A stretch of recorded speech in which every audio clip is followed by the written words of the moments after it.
অনেক সম্মানের, এই সম্মানের প্রাপ্য এই কালাই খেতলা লাখিমপুরের বিএনপি এবং অঙ্গ সংগঠনের নেতাকর্মী এবং এলাকার সম্মানিত ভোটার, তাদের প্রতি আমি শ্রদ্ধা জানাই। তারা বিপুল ভোটে আমাকে জয়যুক্ত করেছে এবং তার জন্য আজকে যে সম্মানজনক অবস্থানে আমাকে আমাদের নেতা বিএনপির মাননীয় চেয়ারম্যান জনাব তারেক রহমান আমাকে যে দায়িত্ব দিয়েছেন, সেই দায়িত্ব যেন আমি 100% সততা নিষ্ঠার সাথে পালন করতে পারি, সেই দোয়া সবাই করবেন। আর আরেকটা দোয়া করবেন যেন আমি সুস্থ থাকি এবং এই দায়িত্ব যেন।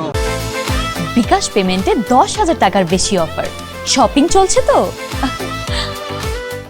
পালন করতে পারি। এই এলাকার মানুষ যে আশা নিয়ে আমাকে সমর্থন করেছে, ভোট দিয়েছে, আমি যেন তাদের সে আশা পূরণ করতে পারি।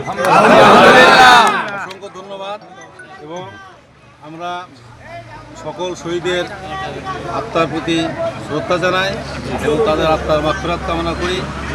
এখানেও প্রোগ্রাম আছে, আপনারা সকলে প্রোগ্রামে। আর ইনশাল্লাহ 4-5 দিন পরে আসবো, তখন দেখা হবে, কথা হবে।